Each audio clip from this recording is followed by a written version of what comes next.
Bharatiya Janata party को फर्क पड़ा है किसान आंदोलन के जरिए, उसको थोड़ा सा समझ लीजिए। पूरी तरीके से पंजाब के अंदर भारतीय जनता पार्टी का सुपड़ा साफ हो गया है। गुरदासपुर जो सनी देओल का संसदीय क्षेत्र है, 2.5 किलो का हाथ और 2.5 सीट भी निकालना सनी देओल के लिए गुरदासपुर में मुश्किल हो गया नगर निगम के चुनाव में। तो जिस तरीके से किसानों ने पंजाब में भारतीय जनता पार्टी का सुपड़ा साफ किया है नगर निगम चुनावों में, तो क्या आने वाले समय में बंगाल में भी यही असर कायम रहेगा? और जिस तरीके से राकेश टिकैत ने साफ तौर पे आह्वान कर दिया है कि अब किसान पंचायतें बंगाल में भी होंगी और बंगाल चुनाव में भी भारतीय जनता पार्टी को करारी शिकस्त दी जाएगी। तो इसी मुद्दे को लेकर किसानों से बात करने के लिए आए हैं हम। ये देखिए बहुत सारे किसान हमारे साथ खड़े हैं, इनकी राय क्या है, क्या जो गुस्सा है किसानों का वो कायम रहेगा चुनाव तक कि वो भी आने वाले समय में हिंदू मुस्लिम में बट जाएगा? क्या कहेंगे इनको? नहीं, ये तो किसान का मसला है और किसान के मसले पे ही है। आगे आने वाले चुनाव में बीजेपी का कोई भी विधायक हो, एमपी हो, उसे गाँव में नहीं घुसने देंगे। इसका जवाब मोहर से देंगे। देखिए सवाल ये है कि जिस तरीके से पंजाब के लोगों ने एकता दिखाई और बीजेपी का सुपड़ा साफ कर दिया, तो उत्तर प्रदेश में भी यही होगा कि आप लोग फिर से हिंदू मुस्लिम में? जिला सहारनपुर है, सहारनपुर में भी यही होगा, मुजफ्फरनगर में भी यही होगा, पूरे उत्तर प्रदेश में भी होगा। और बंगाल में बैठेंगे तो नहीं। हिंदू मुस्लिम से कोई हमें मतलब नहीं, हमें केवल किसान से मतलब। हम किसान हैं, हिंदू हो, मुसलमान हो, सिख हो, ईसाई हो, हम किसान हैं। हमारी कोई बिरादरी नहीं है। तो बंगाल की क्या तैयारी है? बंगाल की भी तैयारी है, बंगाल में भी जाएंगे, वहाँ भी कोशिश करी जाएगी, पंचायत करी जाएगी, वहाँ भी किसानों को समझाया जाएगा भाई ये किसान विरोधी सरकार है या आपको कुछ देने वाली नहीं है। आप ये बताइए, बंगाल के चुनाव कुछ प्रभावित कर पाओगे आप लोग? पूरी तरह से प्रभावित कर पाएंगे जब जाएगा, लोग समझाएंगे, इनका अच्छा बुरा समझाएंगे तो क्यों नहीं प्रभावित होंगे लोग। गृह मंत्री जी बार बार जा रहे हैं वहाँ पे, रैली कर रहे हैं और संबोधित कर रहे हैं लोगों को, कह रहे हैं कि बंगाल जीत के रहेंगे इस बार। तो जीतने दोगे आप लोग बंगाल? भाई ये तो बंगाल की जनता बताएगी, वहाँ जीतना हारना तो बंगाल की जनता के हाथ में है। बंगाल की जनता को तो पूरे देश में है ना, चाहे अब ऐसा ना चुनाव बंगाल में है ना अभी, जहाँ पोलिंग होगा वही जनता तो बताएगी हाँ जीतना हारना है। तो वहाँ भी है तो किसान वहाँ पे, तो किसान वहाँ का जवाब दे देगा ना। भाई लोगों के पास क्या है, लोगों के पास ईवीएम है। ये लोग ईवीएम में क्या करते हैं भाई, ईवीएम इन पर सबसे बड़ा मुद्दा है देश में आज, जो ईवीएम लिए बैठे हैं। जब तो आज 3 महीने हो गए धरने चलते चलते, मैं दावे के साथ कह रहा हूँ, और इनके पास ईवीएम ना होती है तीसरे दिन आके किसान से बात करते। जिस देश में इतना बड़ा तबका, इतना बड़ा किसान जो 60% 70% इस देश की आबादी का रहने वाला है, वो किसान आज मजदूर रोड पे बैठा है। ये लोग बात करने के लिए तैयार नहीं ढंग से। तो पंजाब में भी ईवीएम हैक हो गया क्या? भैया ये तो एक तरफा तो जिता दे ईवीएम सू, जो इन पे उंगली न उठे, छोटे इलेक्शन। फिर भाई देखो, मैं इसलिए पूछ रहा हूँ कि पंजाब में एक इन्हीं के प्रत्याशी हैं, वो कह रहे हैं कि ईवीएम हैक हो गया, हम लोग की कोई सीट ही नहीं है। वो कह रहे हैं हमारे घर में 15 लोग, हमको 9 वोट कैसे मिला? भाई यही तो बात है, ये सच्चाई ये भी है ईवीएम में यार, सारी गड़बड़ी है। इनके अपने लोग बता रहे हैं। अभी इन्होंने दिल्ली को चुनाव केजरीवाल को जितवा दिया, बाद में बाकी सारे तो खुद ने जीत लिए। भाई यूपी जीत गए, उत्तराखंड जीत गए, सारे जहाँ ने जो बड़ा बहुमत तो ले ली सारे इन्होंने। अब एक तरफा चलेंगे तो जनता तो दूसरा मसला होगा। राकेश टिकैत जी जिस तरह से बोले हैं कि अब हमारी चढ़ाई अगली बंगाल की तरफ रहेगी, क्योंकि बंगाल में चुनाव आने वाला है। तो बंगाल में क्या ध्रुवीकरण हो जाएगा, हिंदू मुस्लिम हो जाएगा, कि किसानों की एकता कायम रहेगी और बंगाल में भारतीय जनता पार्टी को करारी शिकस्त मिलेगी? क्या कहेंगे? बिल्कुल मिलेगी जी।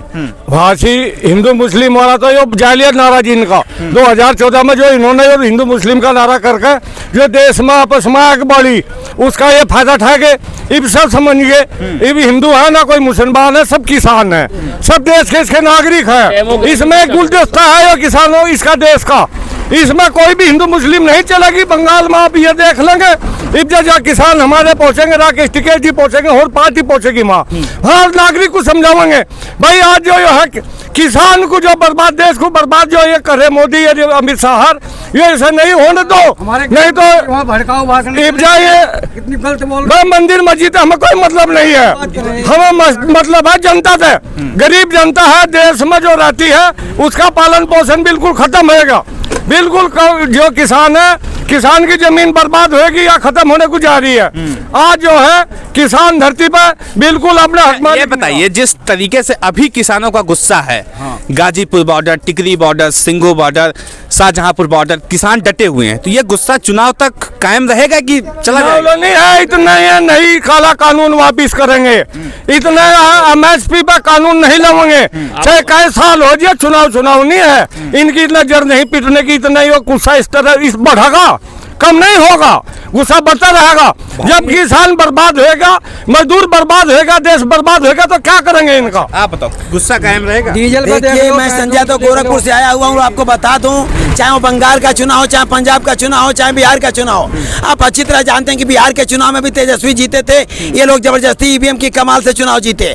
और जहाँ तक ईवीएम का सवाल है, ईवीएम को एवरी वोट मोदी, ये अच्छी तरह भाई साहब ने कहा कि वोट की कीमत को मोदी नहीं पहचानते, वो ईवीएम को जानते हैं। अमेरिका में ईवीएम से चुनाव नहीं होता है, लेकिन भारत में ईवीएम से चुनाव हो रहा है। मैं दावे के साथ कहना चाहता हूं कि बंगाल में ममता बनर्जी के खिलाफ इन लोगों ने कुचक्र रखा है, हिंदू मुस्लिम का राइट करने की बात कही है, और अब देश हिंदू मुसलमान से नहीं चलेगा, यह देश किसानों का है, किसानों से चलेगा। इस देश में किसान अन्न पैदा करता है, उस अन्न को चिड़िया से लेके, जीव से लेके, पंछी से लेके सारे जीव जंतु किसान के भोजन पे बात बिल्कुल सही है, देश किसानों से चलता है, किसानों का देश है, लेकिन आप ही लोग चुनाव के समय पे बट जाते हैं, हिंदू मुस्लिम के नाम पे वोट देते हैं, राम मंदिर के नाम पे वोट देते हैं। मुस्लिम के नाम पे नहीं बटने वाले हैं। आपको अच्छी तरह पता है कि आज के 6-7 साल पहले जब अन्ना का आंदोलन था, तो यही लोग महंगाई के सवाल पे और तमाम सवालों पे आंदोलन किया करते थे, और जब सरकार बदल गई तो आज कितनी महंगाई है, कितना भ्रष्टाचार है, नो भ्रष्टाचार नो करप्शन का नारा दिया था। ये लोग झूठ बोलने वाले लोग हैं, ये किसानों की छाती पे कील ठोकवाने वाले लोग हैं, ये किसानों को आंदोलन जीवी कह रहे हैं। ऐसे निकम्मी सरकार और ऐसा प्रधानमंत्री 72 सालों के इतिहास में हमने नहीं देखा था। क्या लगा रहे हो? लिट्टी चोखा? ये देखिए, लिट्टी है, पूर्वांचल में देवरिया, गोरखपुर, बस्ती, बहराइच, बलिया में लिट्टी चोखा खाया जाता है। आप अच्छी तरह जानते हैं कि मैं गोरखपुर से आया हूँ, मेरा नाम संजय यादव है। मैं ये कह रहा हूँ कि देश के क्यों लगाए हो आप? इसलिए लगाया हूँ कि देश के किसान का अन्न धीरू भाई अंबानी के, अडानी के उसमें बंद करना चाहते हैं, ये जेवर बनाना चाहते हैं। यदि देश का किसान 1920 रुपया किलो अनाज बिकता है, MSP रेट तय करते हैं और लागू होता है, वो 1600 में बिक जाता है, व्यापारी आके खरीद लेता है। हमारा अभी धान में 2 लाख रुपए का घाटा हुआ, वो 1200 रुपये का बिका। तो इस देश के किसान को MSP लागू नहीं करेंगे, कृषि कानून वापस नहीं करेंगे, तो हम लोग जाने वाले नहीं हैं।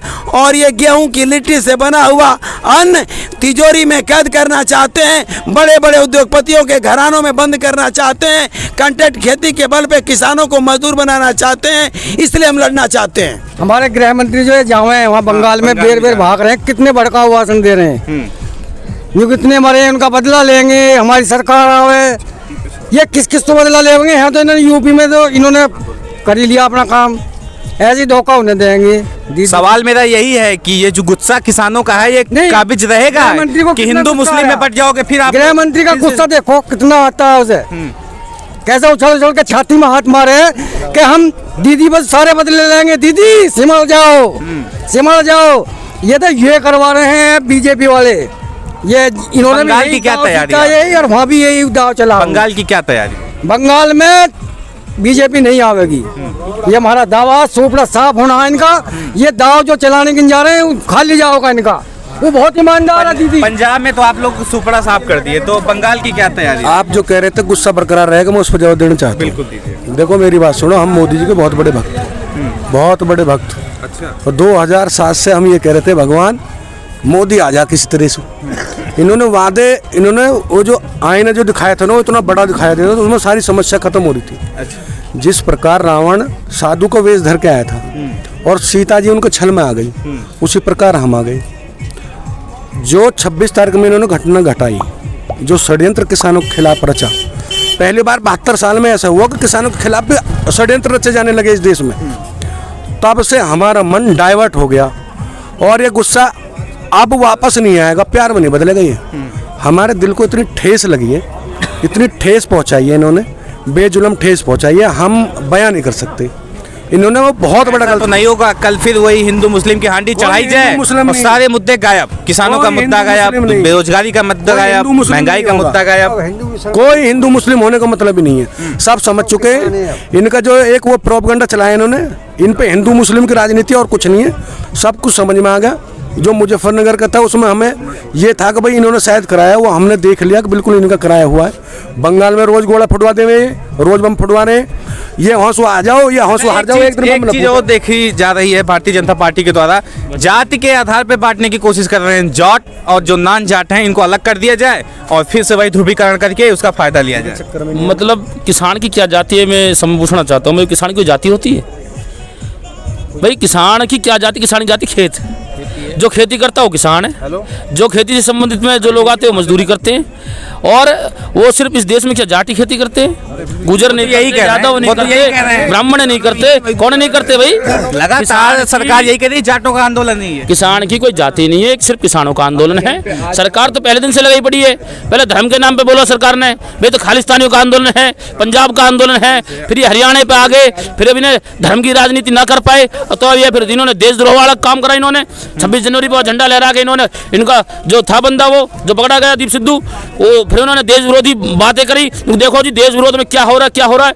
अरे प्रधानमंत्री जी तुम्हें शर्म नहीं आई? 2 साल पहले तुमने ये लाल किला जी डालमिया कंपनी को दे दिया, जो देश की सबसे मेन धरोहर थी, जिस पर देश का गौरव लहरता था, तुमने वो किसी कंपनी को दे दिया है? तुम्हारे अंदर का जमीर कहाँ चला गया? और इन्होंने फिर देशद्रोह के मामले में 26 जनवरी का षड्यंत्र रचा, वहाँ फेल हो गए। अब जब सब जगह फेल होते जा रहे हैं तो इन्होंने अब लग रहे हैं भाई जाट आंदोलन कर दो बस। क्यों? हमारे नेता जाट है, चौधरी राकेश टिकैत जी, वो जाट परिवार से आते हैं, पर उन्हें पता नहीं है वो धरती पुत्र महापुरुष हैं। उनका तन मन धन, उनकी एक आत्मा, उनका एक रूह शरीर का वो किसानों के लिए बना हुआ टिकैत जी ने साफ कर दिया है कि अब बंगाल चुनाव की हम लोग की तैयारी है और बंगाल चुनाव में एक मुहिम चलाई जाएगी, भारतीय जनता पार्टी के खिलाफ उसे हटाया जाएगा। आप लोग की क्या तैयारी? ना बिल्कुल यही तैयारी, जो ऊपर से शीर्ष नेतृत्व का आदेश आएगा उस पर बिल्कुल अमल करके काम किया जाएगा। कल रोल रेको आंदोलन था पूरे प्रदेश में, पूरे देश में रेल रोकी क्या गई। तैयारी बंगाल चुनाव की? बंगाल चुनाव में जो टिकैत साहब कह देंगे उसका असर चल रहा है वहाँ पे। कल ट्रेन रोकी गई वहाँ पे। आज सुबह एक बंगाल का मित्र आया था मेरे पास में, कह रहा था बंगाल का आदमी यहाँ के लोगों की तरह अंधविश्वासी नहीं है, मूर्ख नहीं है, हम बिल्कुल वोट न दे रहे हैं, हम समझ रहे हैं रोज बम फुटवा रहे हैं, ये फुटवान दो कितने बम फुटवाए। ये अखंड भारत की बात कर रहे हैं, पहले तो पंजाब ये अलग कर रहे हैं, ये खालिस्तान कह के। हमारा बड़ा भाई है पंजाब, कैसे अलग हो जाएगा? कितने खालिस्तानी बताओ उनने, हमें पता हो ना खालिस्तानी हमारे भाई हैं, वो कौन है? जब तक 2 महीने तक वहाँ बैठ रहे पंजाब में, जब खालिस्तानी नहीं थे, जब दिल्ली की तरफ बढ़े, जब खालिस्तानी बना दिया इनने, और फिर 2 संगठन बुलाकर उन पर खालिस्तानी नारे लगवाई। पंजाब ने तो अपना गुस्सा दिखा दिया, साफ कर दिया बिल्कुल पंजाब से भारतीय जनता पार्टी को। आप लोग भी यही गुस्सा कायम रहेगा आप लोग का? सब दिखाएंगे, सब दिखाएंगे, किसी को गुस्सा कम नहीं होगा। गलती में आ गए पहले। 22 में क्या होगा? उत्तर प्रदेश में बता देंगे 2022 में 2022 में इन्होंने इंतजाम कर दिया योगी अपने मुख्यमंत्री का। कितनी सीट रहेगी? सीट, अरे सीट 50 ही पकड़ लीजिए उत्तर प्रदेश में, 4 से 3 सीट है, 50 पहुंच लीजिए, बहुत बड़ी बात है। जो चुनाव जिताने के चाणक्य ने वहां भी तो सरकार बनाई मुंबई में, एक दिन के लिए मुख्यमंत्री बना, रात में सुबह से सरकार गिर गई। महाराष्ट्र में यही तो हुआ भाई, मुख्यमंत्री शपथ भी तुमने दिलवा दी उसे, पवार के भतीजे को, फिर तुम्हारी सरकार कहाँ चलेगी भाई? कहाँ चलेगा? तुमने हर जगह तुम ऐसे जोर लगाते हो, विधायकों कभी खरीदते हो, पूरा कभी आईडी का जोर, कभी सीबीआई का जोर, कभी पैसे का जोर, मतलब चोड़ा मोड़ी तुम ही कर रहे हो। एक चीज थोड़ा सा समझाइए, जिस तरीके से उत्तर प्रदेश की बात कर रहे हो आप, वहाँ पे सपा है, बसपा है, कांग्रेस है, 2-3 नए संगठन और आ गए हैं, भीम आर्मी करके, दलितों के बहुत सारे संगठन हैं, तो आप लोग इसमें बट तो नहीं जाओगे? पता लगा आप सब लोग इसमें बट गए, IMM आ गया और भारतीय जनता पार्टी फिर से सत्ता में आ गई। इस बार कोई नहीं बटेगा। हमारा पूरी जो पश्चिमी उत्तर प्रदेश में 125 के करीब सीटें हैं जो प्रभावित होती हैं, और पहले यहाँ हिंदू मुस्लिम का इन्होंने समीकरण चलाया था जिसमें ये पास हो गए थे बीजेपी वाले, अब वो समीकरण इनका टूट चुका है। यहाँ हिंदू मुस्लिम में इतनी एकता है, आज भाईचारा है, आज सभी किसान भाई मिलकर कंधे से कंधा लगा खड़े हैं। 125 सीटों का सीधा सीधा इफेक्ट ये है, यहाँ पे ये 25 सीटें निकाल पाएंगे, दाव के साथ कह रहा हूँ मैं। तो देखिए, जो किसानों का गुस्सा है वो काबिज है, और ये गुस्सा पंजाब के चुनाव में बाखूबी दिखाई भी पड़ा है। अब अगली तैयारी इन लोग की बंगाल के चुनाव की है, और आने वाले समय में क्या होगा, ये गुस्सा किसानों का कायम रहेगा कि नहीं, ये सबसे बड़ा सवाल है। बाकी आपकी राय क्या है इस वीडियो को देखने के बाद कमेंट बॉक्स में बताएं, साथ ही साथ चैनल को सब्सक्राइब करें। मिलते हैं इसी तरह किसी और खबर के साथ, तब तक के लिए नमस्कार। इस खबर को अभी लाइक करें, शेयर करें, अभी चैनल को सब्सक्राइब करें और घंटी जरूर दबाएं।